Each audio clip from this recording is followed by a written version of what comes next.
Liberty's leave policy was tremendous. Having the ability to take 16 weeks off, fully paid to bond with my child, was an incredible experience. At Liberty Mutual, you can find a career that supports you at every step, even baby steps. We offer up to 16 weeks parental leave for new moms and dads. And because not everyone's pathway to parenthood looks the same, we offer robust fertility, surrogacy, and adoption benefits too.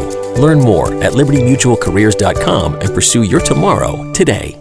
Enjoy the taste of summer no matter what the weather when you head to Maverick for some Mountain Dew Baja Blast. You'll love the legendary, refreshing tropical lime flavor. And to make the sweetness last longer, Maverick now has it in 1-liter bottles. For a limited time, get 2 for $5. Single purchase regular price. Plus, Adventure Club members get 25 bonus trail points with purchase. So blast into Maverick today and enjoy that unmistakable Baja flavor. Maverick. Adventure's first stop. Hey strangers, just a note at the top of the episode before we begin. I am getting over a little bit of a cold, so apologies if my voice is a little hoarse.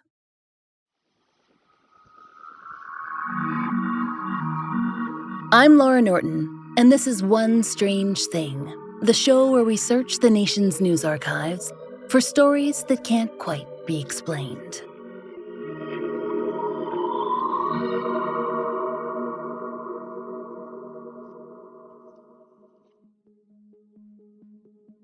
Strangers, there is truly something magical about a public park.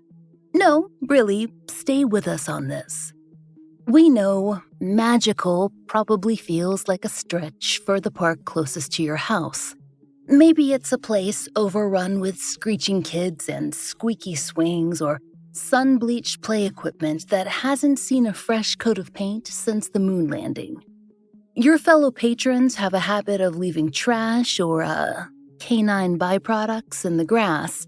Perhaps blaring traffic or cookie-cutter suburbia across the street makes the whole thing feel decidedly mundane. But still, we invite you to humor us, because we contend that public parks are special. For many of us, they were the first place where we had any autonomy as children, with a watchful parent perched on a bench, never too far away. Or maybe the park was the first place that you went without adult supervision. You saw a friend or made a friend. It was a place of possibility. That is the magical thing.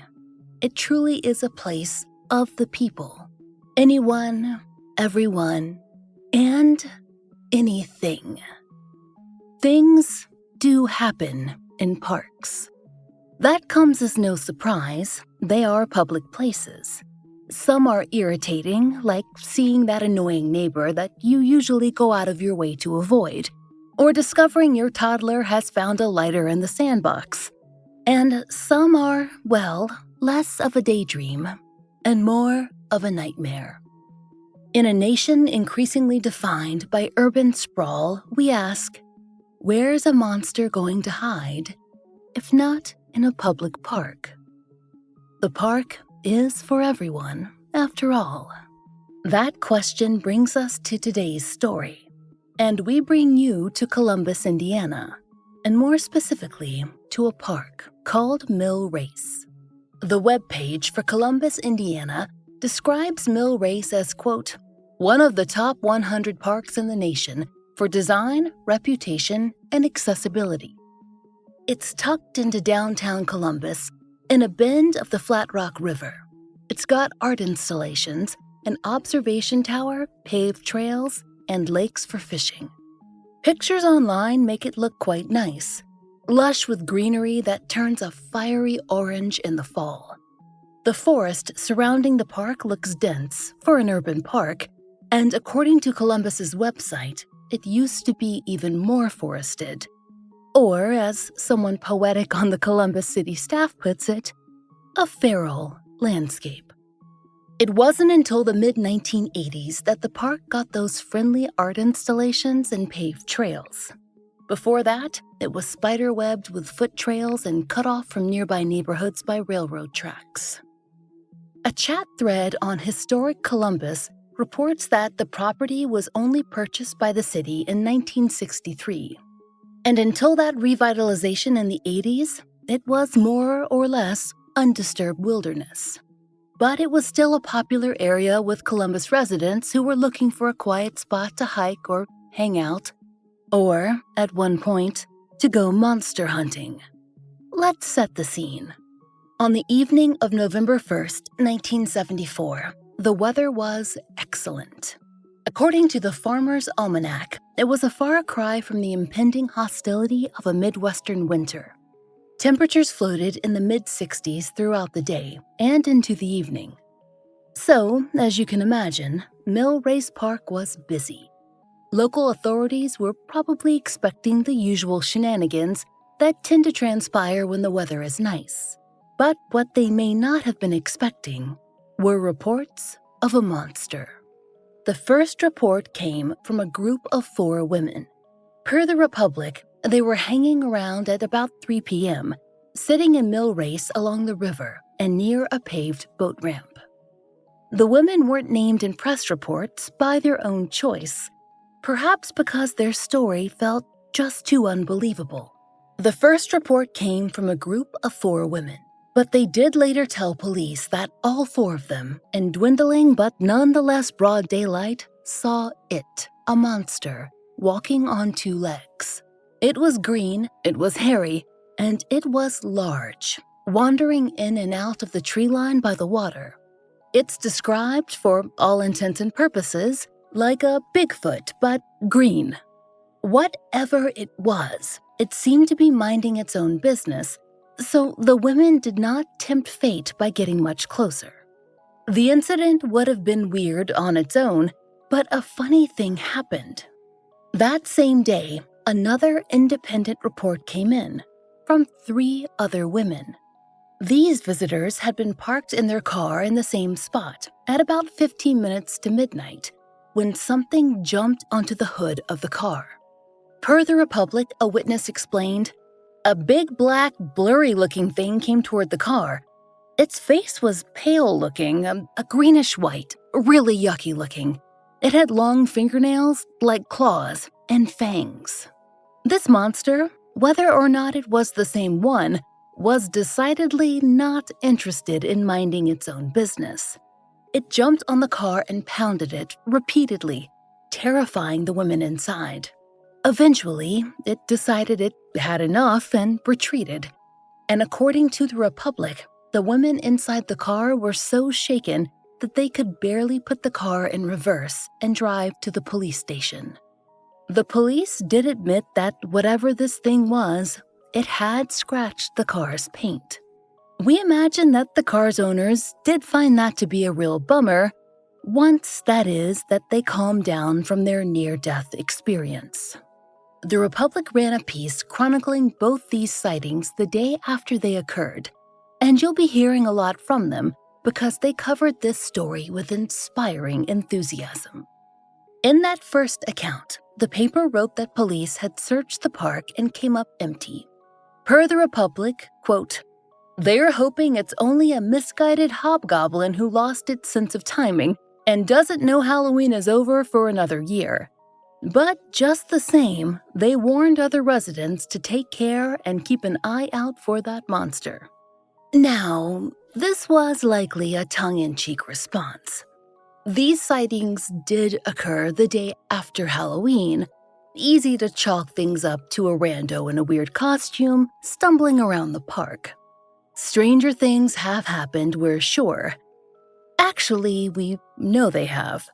But there were several other close encounters with what would come to be known as the Mill Race Monster. And we'll let you decide what you think of their veracity. But personally, these encounters, like the ones we just told you about, don't sound a lot like someone wandering around in a costume. Nearly a week after the first 2 reports of something running around the park, the Republic ran another piece. This time, 2 men in their 20s had seen a monster not once, but twice. The first time they'd seen, quote, "a large hairy thing hiding behind the trees near the covered bridge around 4 p.m. The men agreed that this large, hairy thing was not a usual patron of the park, and later that evening, they came back, this time with binoculars. As the Republic tells it, they did end up finding the monster a second time, and the monster apparently found them too, and chased them right out of the park. The men did go to police, but did not want to give their names when they made the report. That might have been because they had theories that transcended the, earthly bounds of law and order. Per the Republic, quote, one of the men suggested an explanation for the newly found monster, that it had been left here in the early fall by visitors from another planet. Why this anonymous man felt this way is, you guessed it, not really made clear. But the Republic offers up one more tantalizing detail that might explain things. Quote, in the early fall, Columbus and much of the Midwest was flooded by sightings of unidentified flying objects. Now, strangers, you know we love tracking down UFO sightings. It's kind of our thing. Or one of our things. We have a lot of things. But we didn't necessarily find a flood of UFO reports from Columbus in the early 1970s. Per the Star Press, there was buzz in a lot of national papers about a series of sightings in Tennessee that allegedly occurred in October of 1973. Then there was one in Mississippi, and as we've seen, the floodgates opened for many UFO reports from all over the country, including the Midwest.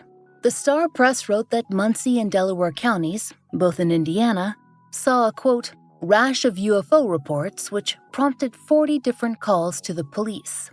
It was determined that some Indiana National Guard helicopters were to blame. Now, there were some other reports like a UFO landed in my backyard and made some scary clicking sounds, but we won't get into a lot more detail on that now because, well, sounds like something we might want to look into. However, when we examine the evidence, there just doesn't seem to be a strong UFO sighting and cryptid connection there. These sightings took place over about 2 weeks in October, the year before the mill race monster started popping up. Could there be a connection?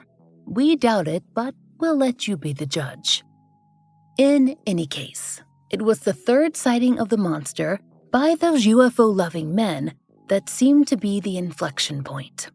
The residents of Columbus, Indiana, were no longer going to be chill about this monster, and the monster, it seems, remained unfazed.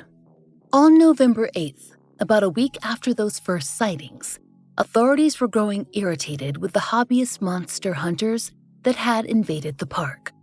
The Republic wrote, quote, authorities counted dozens of individuals in 28 cars and on foot searching the park along the White River. Some were armed with knives and one carried a club. It may become necessary to close the park to the public at night, not because of the monster, but because of the public. The concern, as authorities told the paper, was that people were on edge and in the dark and in large numbers. That is a recipe for disaster, especially if, say, a prankster in a fursuit happened to be wandering around. Authorities, meaning cops and the Parks Department, and a city dog catcher who was involved for some reason, were all trying to defuse the situation. They told the Indianapolis Star that their working theory was that a man was wandering the park wrapped in blankets and wearing a strange mask. According to the Republic, that dog catcher we mentioned actually got a good look at the monster. 20-year-old Rick Duckworth and his assistant had been dispatched to Mill Race Park to rescue 2 cats in a tree. It was 9 o'clock in the morning, the perfect time for cat shenanigans, and the time that we'd least expect for a cryptid to be wandering around a public park. But, lo and behold, it was there and then that the Mill Race monster decided to celebrate the 1-week anniversary of its debut, and in style. This episode is brought to you by Progressive Insurance. Whether you love true crime or comedy, celebrity interviews or news, you call the shots on what's in your podcast queue. And guess what? Now you can call them on your auto insurance too with the Name Your Price tool from Progressive. It works just the way it sounds. You tell Progressive how much you want to pay for car insurance, and they'll show you coverage options that fit your budget. Get your quote today at Progressive.com to join the over 28 million drivers who trust Progressive. Progressive Casualty Insurance Company and Affiliates. Price and coverage match limited by state law. When you're in winter's favorite town, the snow-covered mountains surround you. A historic Main Street charms you. And every day brings a new adventure. Welcome to Park City, Utah. Naturally, winter's favorite town. Join the experience at visitparkcity.com. Per the Indianapolis Star, Rick and his assistant were working to coax the cats down from the tree when they spotted a tall, shaggy green figure about 200 feet away, deeper into a nearby thicket of trees. Rick apparently stopped working on the cats and tried to approach the figure, only for it to bolt away, as the men told the Star, as fast as a deer. And the shaggy green monster disappeared into the woods without anyone getting a better look. In case you're wondering, the cats were in fact rescued from the tree, and once their paws met the soil, they absolutely booked it away from the woods where that shaggy green thing had been. Rick told the Star that the kitties were notably frightened, and we assumed that he'd seen his fair share of scaredy cats. He probably hadn't seen his fair share of shaggy bipedal monsters, but in spite of the creature being over 6 feet tall, running as fast as a deer, and royally freaking out some cats in broad daylight, Rick was confident that they hadn't seen a monster at all. He told the Star that it was just some guy wrapped in blankets, wearing a mask and running through the park really fast at 9 a.m. If Rick truly thought that the monster was a human in a very strange ensemble, it makes the next part a little more disturbing, because he told the Star that he'd be carrying around his tranquilizer gun, just in case he saw this thing again. Fortunately, or unfortunately if you're Rick, it seems that he never did get the chance to tranquilize the mill race monster.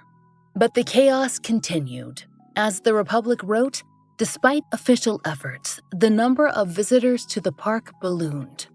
Instead of 28 cars in the parking lot after dark, there were soon 100. True to their word, the city began enforced nightfall closure by barricading entrances. Not, they emphasized, to protect people from the monster, but from each other. But it seems all that effort was for naught, because as far as we can see, that monster might have just relocated. The next report we have doesn't come from Millrace Park at all, but from a suburban Columbus garage. We don't know where exactly in suburban Columbus, but it's not a big place, so we figure within a 5-mile radius of the park. The Star wrote that on the evening of November 9th, a woman called police to say that she heard noises in her garage, and that her son, on going to investigate, found a shaggy green monster rifling through their belongings. The son had apparently locked the monster in the garage and waited for help to arrive. When the police did show up, they found a perfectly tidy garage and no signs of forced entry or exit. And as it perhaps goes without saying, no monster. We imagine it was both a relief and a letdown to those officers. But there was a sense in ensuing days that the monster's performance had perhaps come to an end. November 10th and 11th were a Saturday and a Sunday. The Republic wrote that visitors to Mill Race were dwindling, though the park remained closed at night for a few more days. Officers had turned away more than 130 cars that Friday, then 60 that Saturday, and then 30 that Sunday. After that, traffic returned to normal, and the park reopened for nights. there were no more sightings beyond that alleged one in the garage. But Columbus was not done discussing their monster.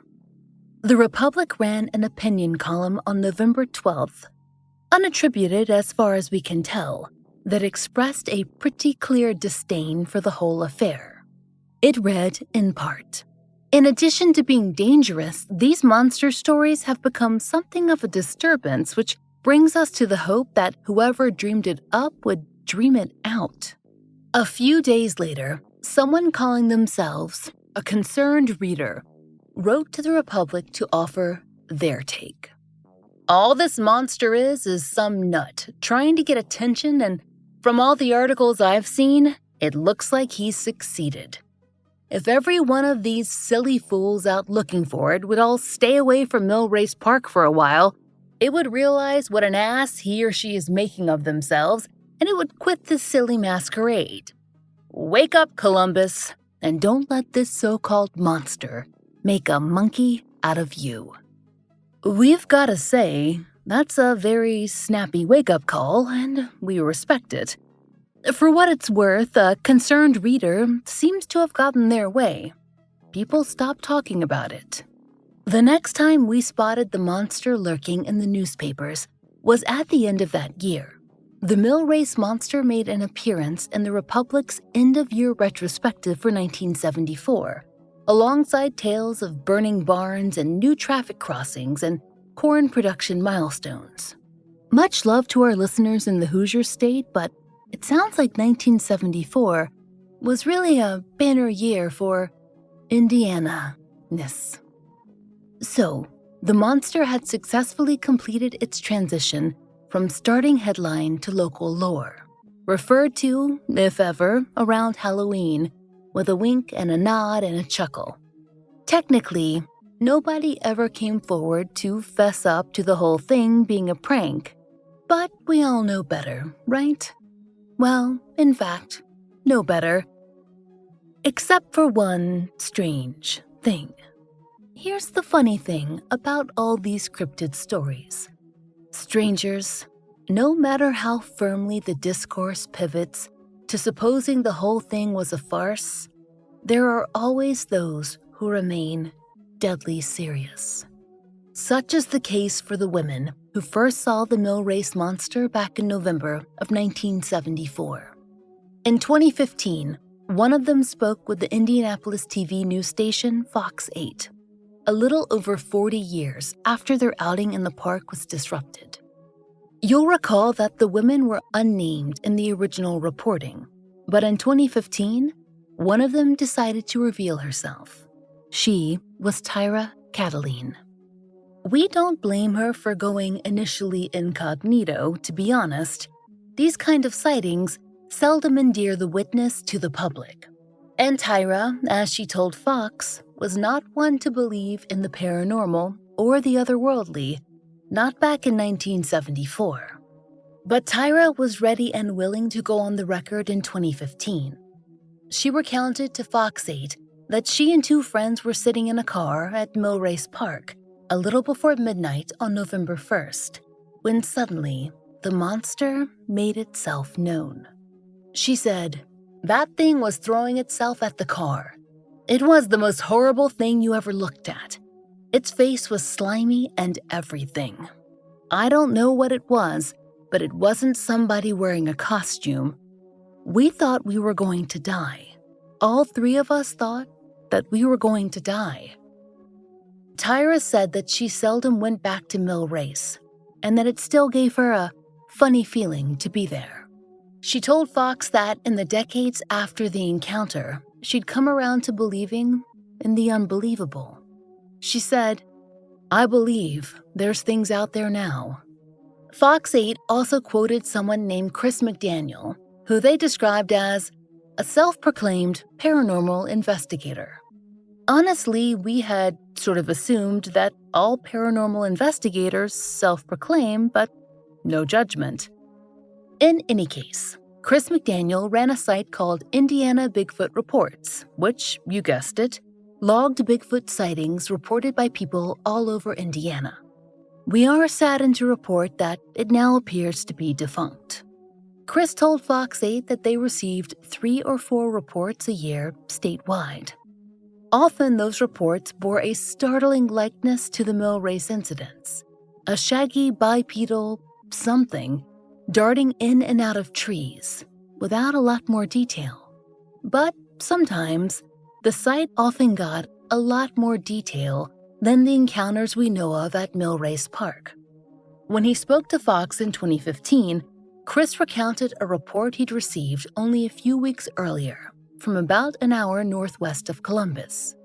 A man said he was hunting with 2 other people in the Morgan Monroe State Forest in Martinsville.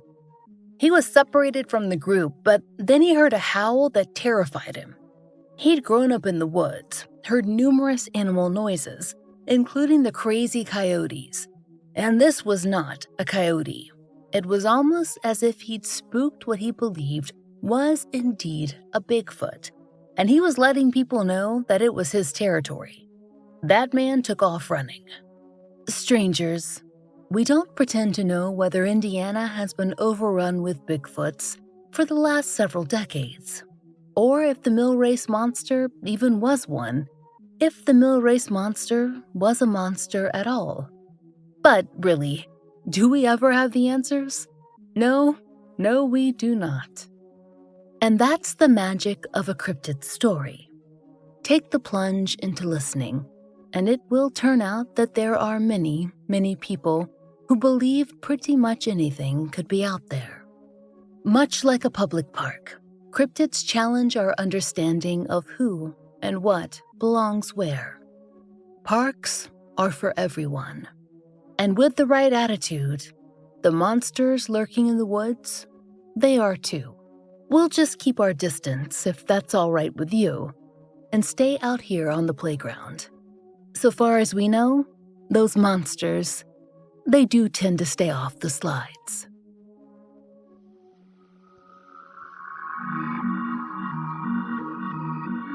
We hope you'll join us next time for another real-life story from the fine print of America's local papers, from the lives of regular people, just like you and me.